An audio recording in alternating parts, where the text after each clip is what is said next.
गैरसैंण विधानसभा सत्र से लौटने के बाद स्थानीय विधायक मयूख महर ने आज देवतपुर चौड़ा पहुंचकर आपदा प्रभावित परिवारों का हाल जाना। इस दौरान प्रभावित परिवारों ने मकान के भीतर गिरे विशाल पत्थर को न हटा पाने की समस्या बताई, जिस पर विधायक ने अपनी पोकलैंड मशीन से पत्थर तोड़ने का आश्वासन दिया और कहा कि कल तक कार्य पूरा कर दिया जाएगा। उन्होंने बताया कि क्षेत्र के अन्य मकानों पर भी खतरा बना हुआ है, इसलिए सुरक्षा के लिए पहाड़ी पर 1000 पौधे लगाए जाएंगे। इस दौरान विधायक ने असमय काल का शिकार बने नन्हे प्रिंस के निधन पर गहरी शोक संवेदना प्रकट की और प्रभावित परिवार को हर संभव मदद का भरोसा दिलाया। धारचूला में मंगलवार 19 अगस्त को एक संदिग्ध युवक घूमते हुए पाया गया। अंतर्राष्ट्रीय सीमा से लगे इस क्षेत्र में मामले को गंभीरता से लेते हुए प्रभारी निरीक्षक धारचूला विजेंद्र शाह मई टीम ने पूछताछ की। युवक ने अपना नाम विपिन यादव 21 वर्ष निवासी मीठापुर जैतपुर साउथ दिल्ली बताया। जानकारी करने पर पता चला कि वह 18 अगस्त को घर से बिना बताए निकला था और उसकी गुमशुदगी थाना जैतपुर दिल्ली में दर्ज थी। पिथौरागढ़ पुलिस ने तत्परता दिखाते हुए परिजनों से संपर्क किया और उन्हें बुलाकर पहचान कराई। तस्दीक के बाद विपिन को सकुशल परिजनों के सुपुर्द कर दिया गया। परिजनों ने पुलिस की सतर्कता और सहयोग के लिए आभार व्यक्त किया। जनपद पिथौरागढ़ में आज जिला पंचायत सभागार में निर्विरोध निर्वाचित ग्राम प्रधानों का सम्मान एवं संवाद कार्यक्रम आयोजित हुआ। जनपद की 82 ग्राम पंचायतों में से 72 प्रधानों ने इसमें सहभागिता की। जिलाधिकारी विनोद गोस्वामी ने ग्राम सिरण की युवा प्रधान पूजा कापड़ी, ग्राम दरकोट के वरिष्ठ प्रधान मनोहर सिंह और दूरस्थ ग्राम लासपा के प्रधान कविता के साथ दीप प्रज्वलित कर कार्यक्रम का शुभारंभ किया। उन्होंने कहा कि निर्विरोध प्रधान सामाजिक सौहार्द और सहयोग की मिसाल है तथा उनके अनुभव योजनाओं को प्रभावी बनाने में सहायक होंगे। मुख्य विकास अधिकारी डॉक्टर दीपक सैनी ने इस पहल को नवाचारपूर्ण बताया। संवाद के बाद प्रधानों को कलेक्ट्रेट, विकास भवन व पुलिस कार्यालय का भ्रमण कराया गया। इस अवसर पर विभिन्न विभागों के वरिष्ठ अधिकारी उपस्थित रहे। यह पहल पंचायत प्रशासन समन्वय की नई दिशा मानी जा रही है। जनपद में 881 ग्राम सभाएं हैं, इसमें से 82 ऐसे ग्राम प्रधान हैं जो निर्विरोध चुन करके आए हैं। निर्विरोध चुनने का मतलब यह है कि इनके प्रति जो जनता की आकांक्षा और अपेक्षा है वो बहुत ज़्यादा है, और दूसरा ये अपने अपने क्षेत्र में बहुत ही ज़्यादा सामाजिक कार्यों में बढ़ चढ़ करके भाग लेते हैं। इनका सम्मान करके हम क्षेत्र की उस जनता का सम्मान करते हैं जो कि लोकतंत्र में विश्वास करती है और हमारे जो ग्रामीण क्षेत्र में जो स्थानीय जो त्रिस्तरीय पंचायतों में इनको निर्विरोध चुन करके भेजती है। कनालीचीना विकासखंड के कंडाली गांव में पंचायत चुनाव के दौरान 28 जुलाई को हुए आपसी विवाद में पुलिस द्वारा बेगुनाह युवक हिमांशु अधिकारी को घर से उठाए जाने का आरोप लगाते हुए ग्रामीणों ने आज कलेक्ट्रेट में जोरदार प्रदर्शन किया। ग्रामवासियों का आरोप है कि रात करीब 10 बजे पुलिस प्रशासन सत्यापन के बहाने पुलिस को घर से ले गई, लेकिन पूछने पर कोई ठोस कारण नहीं बताया गया। ग्रामीणों का कहना है कि हिमांशु अधिकारी बीपीएल परिवार से है और परिवार का एकमात्र कमाऊ सदस्य है। उसके पिता की मानसिक स्थिति भी ठीक नहीं है। ग्रामीणों व पंचायत प्रतिनिधियों ने मामले को गंभीर बताते हुए युवक की बेगुनाही को ध्यान में रखकर निष्पक्ष जाँच और उचित कार्रवाई की मांग की है। तो वहाँ पे क्या हुआ, कैसे हुआ, उन लोगों के बीच में आपस में झगड़ा हुआ, जबकि वो कहते हैं कि मैं अपने मामा को छोड़ने के लिए गया था। मामा का घर जबकि मित्रा पड़ता है, वहाँ से काफ़ी रोड भी अलग है उसकी। तो वहाँ पे अर्सी बस्ती में दिलराम टमटा जी के यहाँ पे वो क्या कर रहे थे। तो उसके बाद ये झगड़ा होता है। तो और झगड़े के में जो लिपते हैं, जो आदमी, जो व्यक्ति जो उसमें लिपते हैं, जो झगड़े के में थे, वो खुलेआम घूम रहे हैं, कारों में घूम रहे हैं।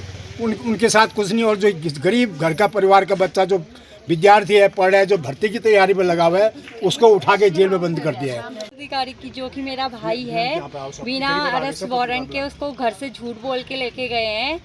और घर वाले की हालत वैसे, मेरे पापा की जो मानसिक स्थिति है वो एकदम ख़राब है। जो 17-18 सालों से दवाइयाँ चल रही हैं उनकी, और वो घर पे अकेले नहीं रहते हैं। और मेरी माँ जिनकी तबीयत भी हमेशा ख़राब ही रहती है, तो मतलब बिना अरेस्ट वारंट के उनको झूठ बोल के लेके गए कि तुम्हारा सत्यापित नहीं है, सत्यापित कराना है, तुम्हारे पापा बुजुर्ग हैं, ये तो आ नहीं सकते, तुम आ जाओ तो थोड़ी देर में आ जाओगे। और मतलब वहाँ लेके गए तो उसके बाद उन्होंने अंदर डाल दिया और कुछ भी बता नहीं रहे। मतलब उनके पास अगर कुछ एविडेंस है तो मतलब उनको बताना चाहिए ना कुछ भी। यमुनोत्री धाम यात्रा मार्ग का अहम पड़ाव सयाना चट्टी एक बार फिर आपदा की चपेट में आ गया है। कुपड़ागाड़ में भूस्खलन और तेज जल प्रवाह के कारण यमुना नदी का प्रवाह रुकने से झील का निर्माण हो गया है। झील का आकार बढ़ने से क्षेत्र के कई होटल व भवन जलमग्न हो गए हैं। वहीं यमुनोत्री धाम को जोड़ने वाला एकमात्र पुल भी खतरे की जद में है। स्थिति गंभीर देखते हुए प्रशासन ने सभी होटल खाली करवा दिए हैं और प्रभावित क्षेत्र पर लगातार नजर बनाए हुए हैं। इससे पहले भी यहाँ झील बनने की घटना सामने आई थी, जिसे मशीनों की मदद से पंचर कर प्रवाह बहाल किया गया था। दोबारा उत्पन्न हुई इस स्थिति से स्थानीय लोगों और यात्रियों में दहशत का माहौल है। प्रशासन राहत और सुरक्षा व्यवस्था सुनिश्चित करने में जुटा हुआ है।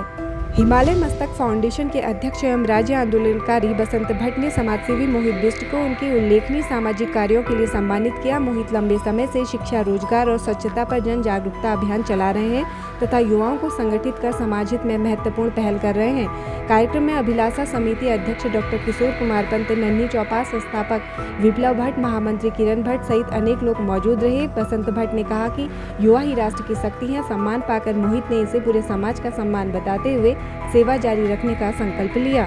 बीती रात करीब 10 बजे पांगला धारचूला मार्ग पर घटकोला के पास अचानक पहाड़ी से बड़े बोल्डर गिरने से मार्ग अवरुद्ध हो गया। हादसे के चलते कई यात्री वाहन बीच रास्ते में फंस गए। इस दौरान एक यात्री की तबीयत बिगड़ने से स्थिति और गंभीर हो गई।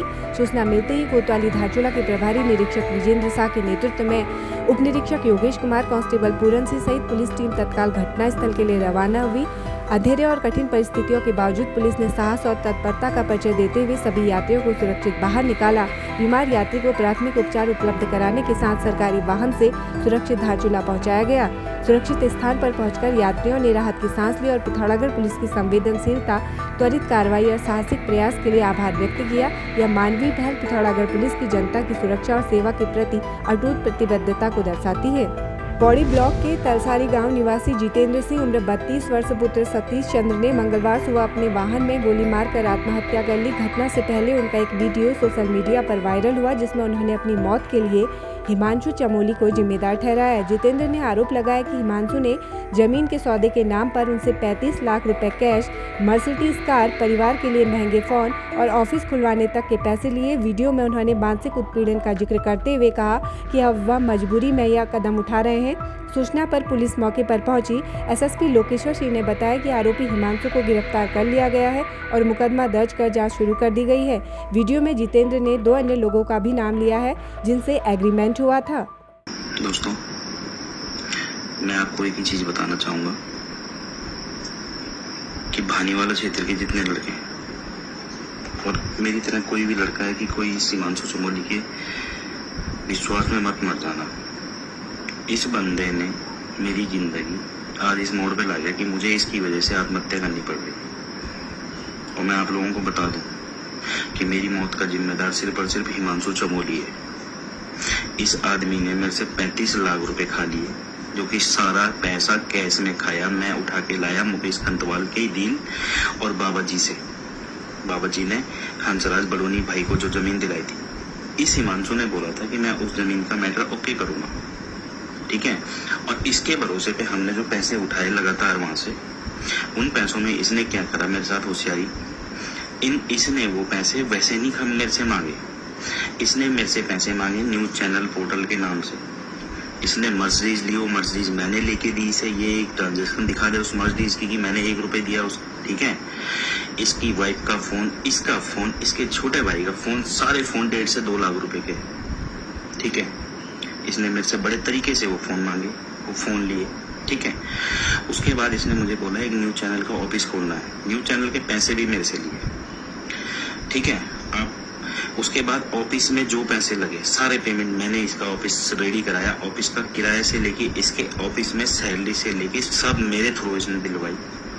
और इसको पता था कि मैं वो काम नहीं करूंगा, इसी वजह से इसने कभी मेरे साथ लिखत नहीं करी। मैं इससे लिखत भी करना चाहता था। पुलिस अधीक्षक रेखा यादव के निर्देशन में जनपद पुलिस शांति व कानून व्यवस्था बनाए रखने के लिए सख्त कार्रवाई कर रही है। इसी क्रम में थाना थल क्षेत्र के राजेंद्र कुमार निवासी चैसर को शराब पीकर उत्पात मचाने पर थाना अध्यक्ष शंकर सिंह रावत की टीम ने हिरासत में लिया, तो वहीं थाना जाजरदेवल क्षेत्र में गणेश सिंह निवासी कुसैल को भी शराब के नशे में हुड़दंग करने पर थाना अध्यक्ष मनोज पांडे की टीम ने BNSS की धारा 172 के तहत गिरफ्तार किया।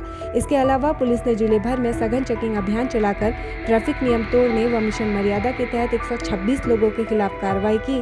साथ ही 4 वाहन सीज किए। पुलिस ने स्पष्ट किया कि शांति व्यवस्था भंग करने की किसी भी कोशिश को बर्दाश्त नहीं किया जाएगा।